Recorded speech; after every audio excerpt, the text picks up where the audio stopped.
Hello everyone, welcome to Unacademy Judiciary. In today's lecture, we are going to revise CPC Code of Civil Procedure for Haryana EDA exam. This video is helpful for other state exams also. We'll revise sections in today's lecture. सबसे पहले CPC का force में आया था. This came into force on 1st Jan 1909. This act came into force on 1st day of Jan 1909. Where this act extends to the whole of India. ये सारी India पे extend करता है. Now this extends to the state of Jammu and Kashmir also. We know that Article 370 abrogate होने के बाद ये अब state of Jammu and Kashmir पे भी apply करता है. But this does not apply to the state of Nagaland and tribal areas के ऊपर नहीं apply करता है. But हाँ, स्टेट गवर्नमेंट अपनी ऑफिशियल गजट में नोटिफिकेशन देके ऑफिशियल गजट में इसको एक्सटेंड करवा सकती है प्रोविजन को. So there are certain definitions that are given in CPC in section 2. These are very important. Directly आपको sections में से questions आते हैं बहुत बार MCQ based. So decree is defined where this is defined in section 2 subsection 2. So generally what question is asked from this is कि decree, what decree includes, what decree does not include. So decree का मतलब क्या है? This means the formal expression of an adjudication. What is the meaning of adjudication? This means judicial determination of a matter in dispute. तो एक formal expression है adjudication का, which so far as the court regards expressing it conclusively, जिसमें court determine करती है regarding the rights of the parties with regard to all or any of the matters in controversy in the suit. Decree preliminary भी हो सकती है, that can be final also. वो final भी हो सकती है. Decree क्या include करती है? Rejection of plaint को include करती है and determination of any question within section 140. So what decree includes? This includes the rejection of plaint and determination of any question within section 144, but this does not include any adjudication from which an appeal lies as an appeal from an order, and moreover this does not include an order for dismissal of default of parties. Why? Because this is not, the court is not determining any matter judicially here. So if the court has dismissed the suit की parties appear नहीं हुई, so that is not a decree. तो वो decree नहीं. तो what, एक होता है डिक्री होल्डर, एक होता है judgment debtor. Decree holder is defined in 2(3) में डिक्री होल्डर को डिफाइन किया गया है and judgment debtor is defined in 2(10). तो जिसके फेवर में डिक्री पास की जाती है that is known as the decree holder. जिसके अगेंस्ट डिक्री पास की जाती है that is known as the judgment debtor. या फिर जिसके फेवर में डिक्री पास की जाती है and an order capable of execution has been made, that is a decree holder. जिसके against decree pass की जाती है और an order capable of execution has been made, that is known as judgment debtor. What is a foreign court? Foreign court is defined in section 2(5). Foreign court का मतलब होता है, this means a court that is situated outside India and not established or continued by the authority of the central government. जिसको establish या continue, ठीक है, central government ने नहीं किया है. फॉरेन जजमेंट का मतलब क्या है? जो जजमेंट फॉरेन कोर्ट ने दी है that is a foreign judgment. High court in relation to Andaman and Nicobar islands means the high court in Calcutta.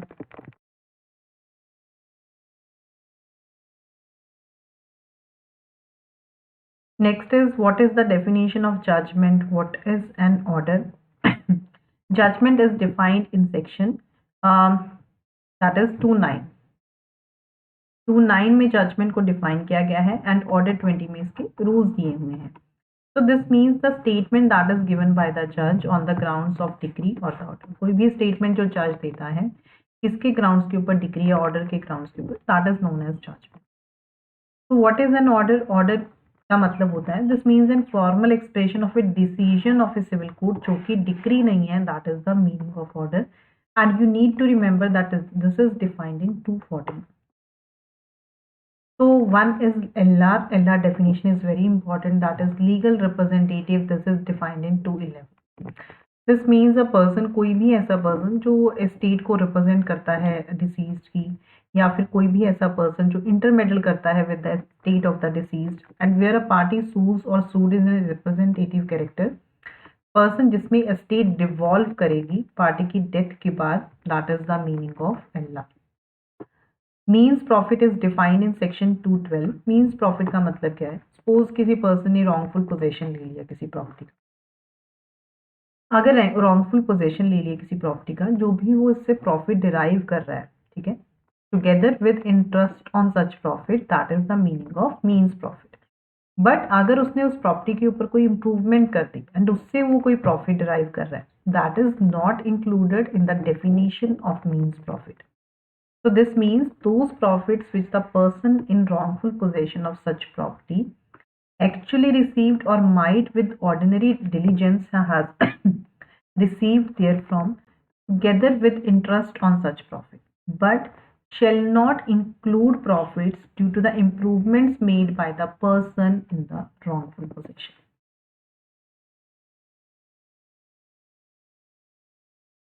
Next is the definition of public officer. This is defined in 217. This means every judge, every member of All India Service. So just give a reading to this also once.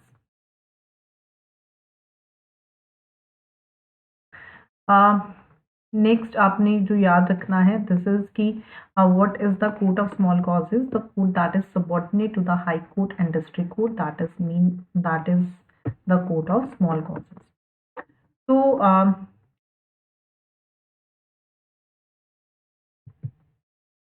pecuniary jurisdiction is dealt in section 6. That means related to money. Jurisdiction का मतलब क्या होता है? This means the capacity of a civil court to entertain and decide a suit.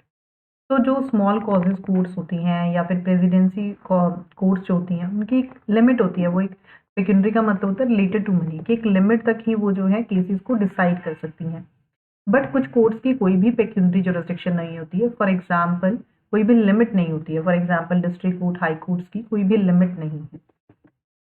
Provincial small causes courts is dealt in section 7 and presidency small causes courts is dealt in section 8. You need to remember this. Further, this is the jurisdiction of the courts and the res judicata. So ये topic जो है मैं आपको detail में पढ़ा चुकी हूँ। अगर आपने ये लेक्चर नहीं देखा है तो आपके पास रिकॉर्डेड अवेलेबल है इसी चैनल पे, ठीक है। You can just watch that. तो will just revise this again, ठीक है। थोड़ा सा ब्रीफ ले लेते हैं। सेक्शन 9 सेज दैट कि सिविल कोर्ट्स की जुरिस्डिक्शन है वो the court shall have jurisdiction, कि वो सारे सिविल सूट्स जो है सिविल नेचर के वो डिसाइड कर सकती हैं। बट अगर कोई सूट जो है एक्सप्रेसली या इम्प्लाइडली बार्ड है, एक्सेप्ट जिनका जो कॉग्निजेंस है if that is either expressly or impliedly barred. Next is section 10 deals with res sub judice. Section 10 जो है वो रेस सब जुडिस से डील करता है। दिस मीन्स कि अगर कोई सी कोर्ट में ऑलरेडी सेम पार्टीज के बीच में कोई सूट पेंडिंग है सेम मैटर को लेके, ठीक है, तो अगर कोई पार्टी सेम सूट दोबारा वो इंस्टीट्यूट करती हैं तो उसका ट्रायल जो है वो नहीं प्रोसीड करेगी कोर्ट उसके साथ। तो ये कहता है कि no court shall proceed with the trial of any suit. तो section 10 does not bar the institution of suit. ये इंस्टीट्यूशन ऑफ सूट को बार नहीं करता है। What this bars is the trial. So no court shall proceed with the trial of any suit in which the matter in issue is also directly and substantially in issue in the previously instituted suit between the same parties or between parties under whom they or any of them litigating under the same title where such suit is pending in the same or any other court in India have jurisdiction to grant the relief claimed or in any court beyond the limits of India established or continued by the central government having like jurisdiction or before the Supreme Court.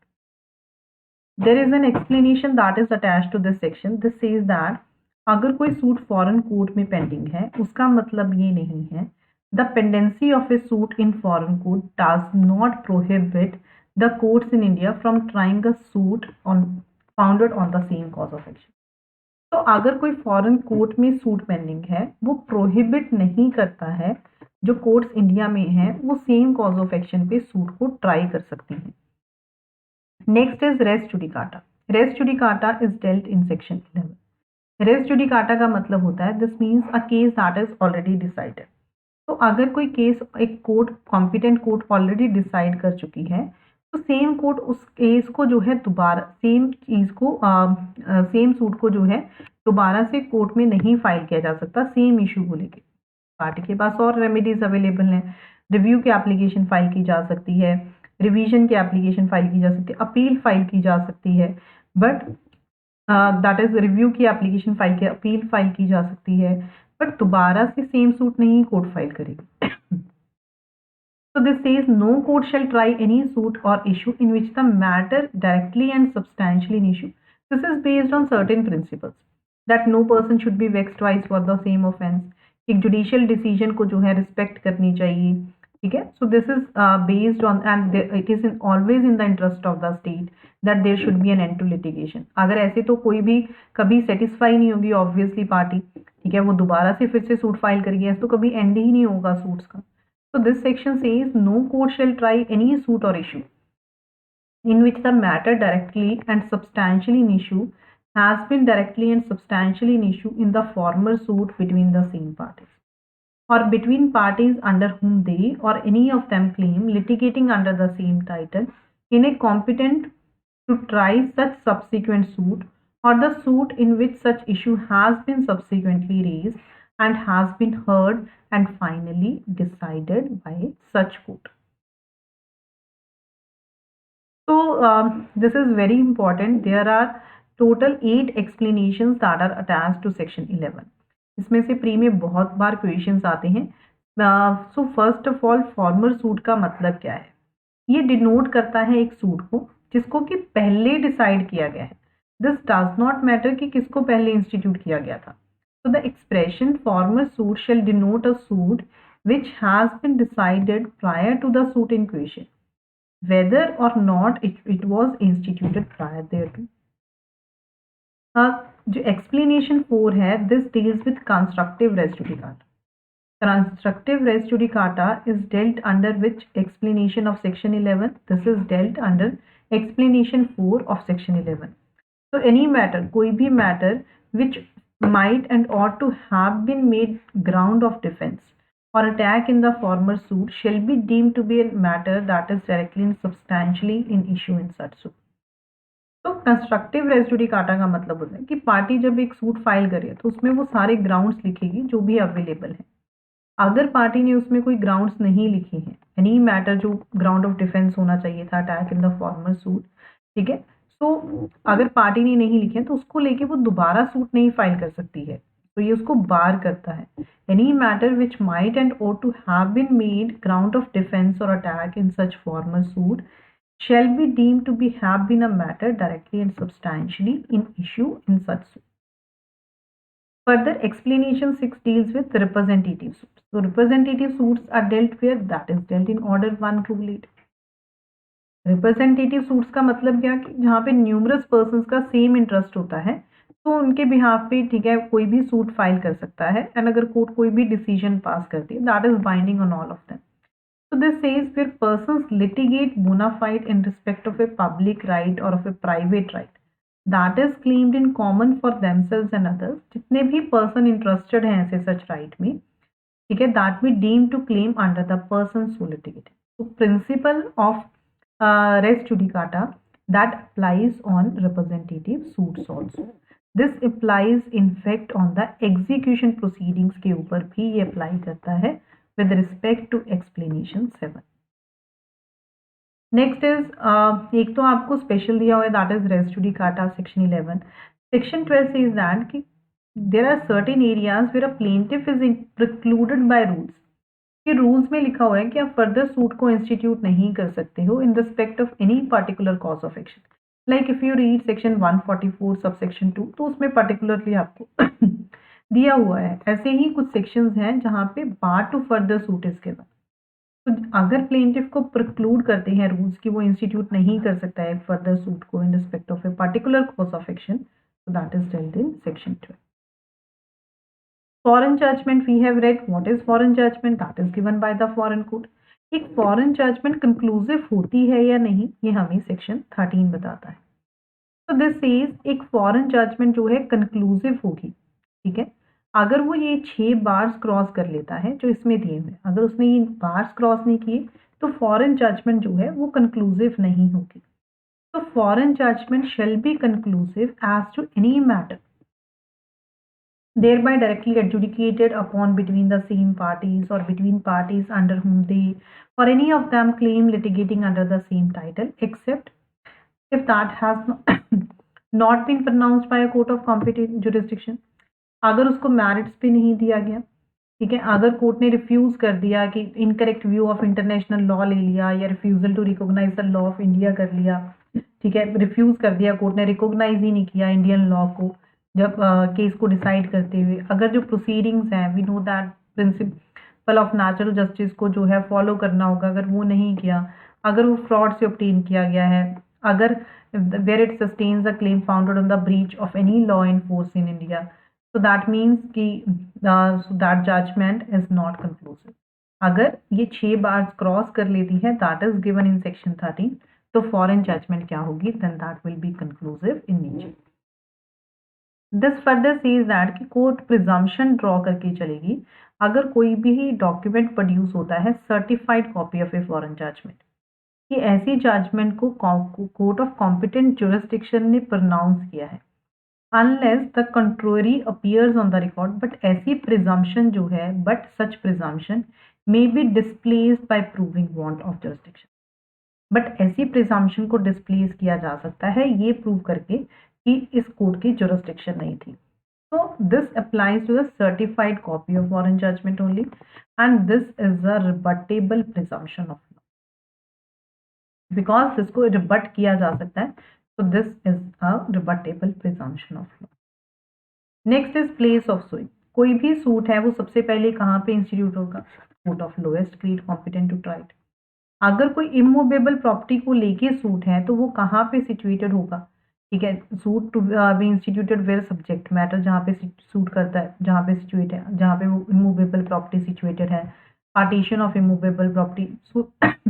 ये suit, ये इन सारे cases में suit कहाँ पे institute होगा, within the local limits of whose jurisdiction the property situated. अगर कोई suit है, ठीक है, ऑब्टेन करना है रिलीफ या compensation for wrong to immovable property हुए, फॉर एग्जांपल मींस प्रॉफिट हुए, तो सूट वहां पे भी इंस्टीट्यूट किया जा सकता है जहां पे डिफेंडेंट रिजाइड कर रहा है या फिर बिजनेस कैरी ऑन कर रहा है या पर्सनली वर्क फॉर गेन कर रहा है. वहां पे तो किया ही जा सकता है जहां पे प्रॉपर्टी सिचुएटेड है, बट वो वहां पे भी किया जा सकता है वेयर द डिफेंडेंट एक्चुअली और वॉलंटली रिजाइड्स और कैरीज ऑन बिजनेस और पर्सनली वर्क्स फॉर गेन. तो अगर सूट कहाँ पे इंस्टीट्यूट किया जाएगा, अगर इमूवेबल प्रॉपर्टी सिचुएटेड है with in the jurisdiction of different courts, तो सूट दोनों में से किसी भी जगह पे इंस्टीट्यूट किया जा सकता है. So where a suit is to obtain relief respecting or compensation for wrong to immovable property, the suit may be instituted in any court, किसी भी कोर्ट में within the local limits of jurisdiction any portion of the property.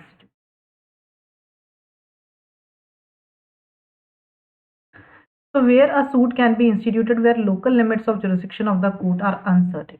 अगर जो local limits हैं jurisdiction of the court की, अगर वो uncertain है तो सूट कहीं पे भी institute किया जा सकता है. So where it is alleged to be uncertain within the local limits of the jurisdiction कि दो या दो से ज़्यादा courts की बनती है immovable property situated है and it is uncertain, so any one of those courts, ठीक है, किसी भी court में अगर satisfy हो जाता है कि there is a ground for the less uncertainty record a settlement, so that can be उसका same effect होगा as if the property was situated within the local limits of the jurisdiction. If there is any compensation for wrong to person or to movable, that is dealt in section 90. So this means कि अगर suppose A Delhi में reside कर रहा है, वो B को मारता है कलकत्ता में, तो जो B है वो सूट को कहीं पे भी इंस्टीट्यूट कर सकता है, या तो यहाँ पे ऑफेंस हुआ है उसने उसको जहाँ पे मारा, या फिर जहाँ पे वो ए जो है डिफेंडेंट जो है रिसाइड कर रहा है. तो ए अगर कोई पर्सन है, ठीक है, वो दिल्ली में रिसाइड कर रहा है, अगर वो कोई डेफेमेटरी स्टेटमेंट्स जो है पब्लिश कर देता है, देन बी उसको सू कर सकता है, बी के अगेंस्ट भी उसको सू कर सकता है, तो कलकत्ता में या फिर दिल्ली में.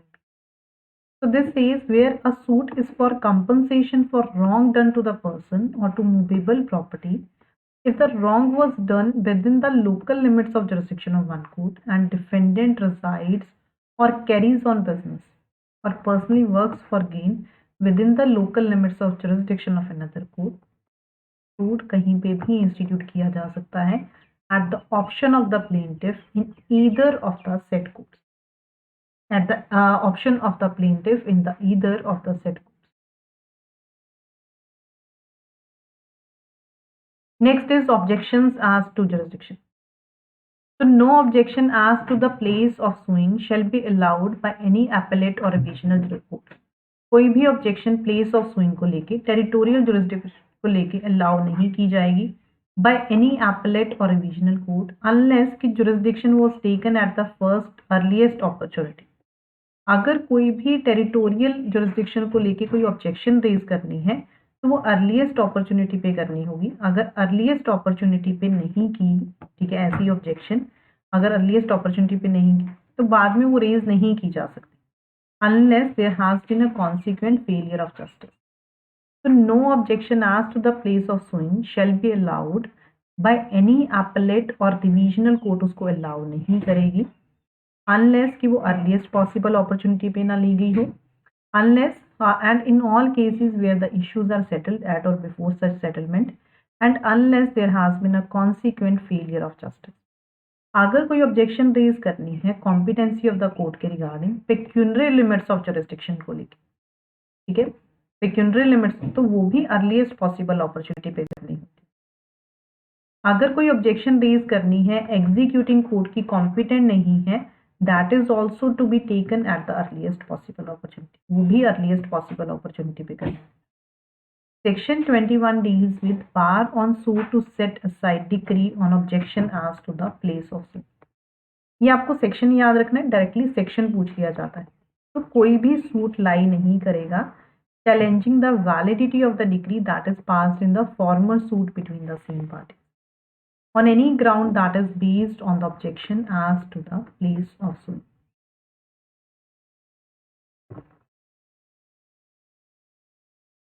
Next important section is that is section 24 is very important. This says general power of transfer of withdrawal is किसके पास है, that is with the high court or the district. किसी भी स्टेज पे पार्टीज की एप्लीकेशन पे या फिर suo motu high court या डिस्ट्रिक्ट कोर्ट किसी भी स्टेज पे किसी भी सूट को ट्रांसफर कर सकती है, अपील या किसी प्रोसीडिंग का जो भी पेंडिंग है उनके साथ, or disposal to any court subordinate to it and competent to try and dispose of the same. तो किसके पास अथॉरिटी है, हाई कोर्ट और डिस्ट्रिक्ट कोर्ट के पास, ठीक है. पार्टी की एप्लीकेशन पे भी हो सकता है एनी ऑफ द पार्टी, चाहे वो प्लेंटिफ है चाहे वो डिफेंडेंट है, या फिर that can be done suo motu भी वो हो सकता है. तो कोई भी सूट को ट्रांसफर कर सकती है अपील या प्रोसीडिंग को जो भी उसके सामने पेंडिंग है तो उसको डिस्पोज ऑफ कर सकते हैं. Next is power of the supreme court to transfer suit. So that is dealt in section 25. तो पार्टी की एप्लीकेशन पे एंड नोटिस देने के बाद party of the application of a party and after notice to the party and after hearing such of them as desire to be heard, supreme court किसी भी stage पे अगर satisfy हो जाती है कि एंड्स ऑफ जस्टिस में कि ये केस ट्रांसफर करना पड़ेगा हाई कोर्ट से एक स्टेट में to a high court to another state, then that can be done. But यहाँ भी पार्टी की एप्लीकेशन पे होता है नॉट सुओ मोटो. जो भी एप्लीकेशन इस सेक्शन के अंडर दी जाती है दैट उसके साथ जो है एक एफिडेविट लगाया जाएगा. अगर सुप्रीम कोर्ट को लगता है कि जो ये एप्लीकेशन फाइल की गई है ये फ्रिवलस है, वेक्सेशियस है, ठीक है, तो ये फाइल नहीं होनी चाहिए थी, तो कोर्ट डिसमिस कर देगी. एंड साथ में court can award a compensation that is 2000 rupees. Aggrieve party को कोर्ट जो है कंपनसेशन ग्रांट कर सकती है, बट दैट इज मैक्सिमम 2000, उससे ज्यादा नहीं.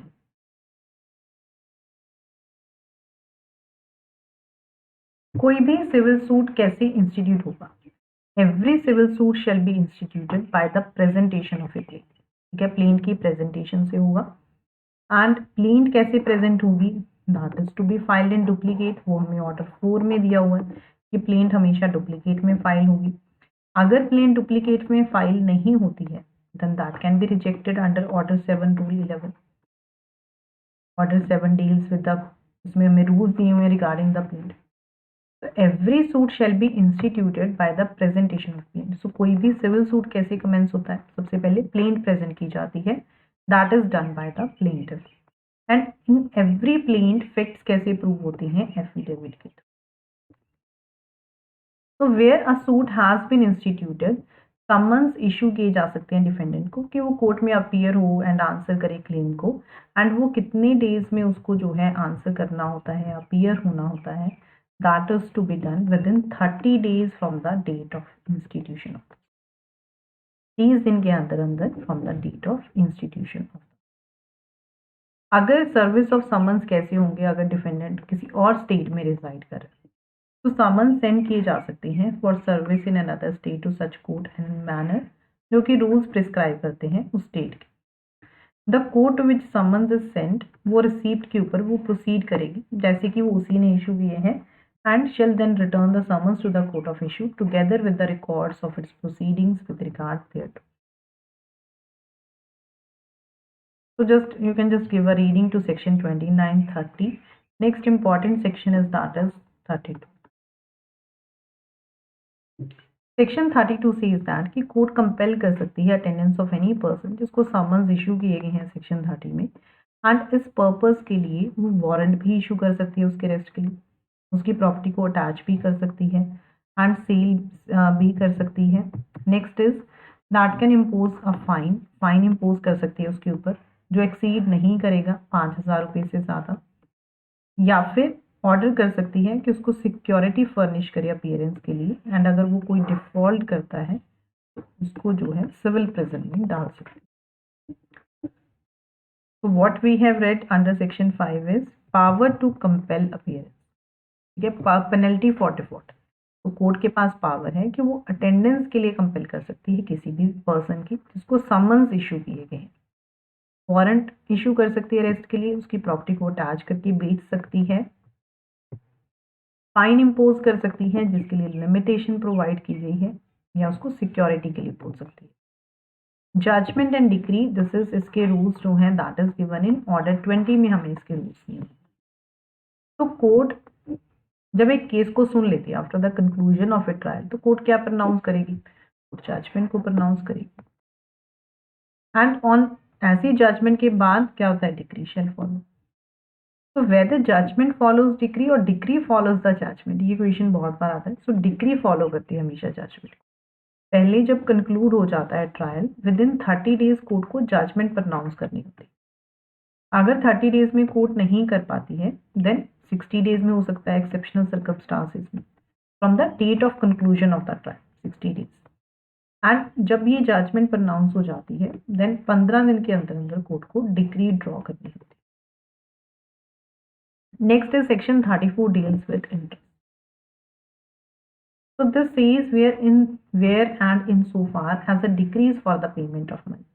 अगर कोई डिक्री पेमेंट ऑफ मनी के लिए है तब कोर्ट में in the decree order court order कर सकती है कोई भी इंटरेस्ट पे करने के लिए जो कोर्ट को रीजनेबल लगता है, किस प्रिंसिपल सम पे इतना इंटरेस्ट पे करना चाहिए, ठीक है। जहाँ पे decree for the payment of money, किस दिन से कोर्ट बोलेगी पे करने के लिए, from the date of the suit to the date of the decree, from the date of the suit to the date of the decree, in addition to any interest adjudged on such principal sum for any period prior to the institution of the suit, with further interest, but वो exceed नहीं करेगा 6% per annum, from the date of the decree to the date of the payment or to such earlier date as the court thinks fit.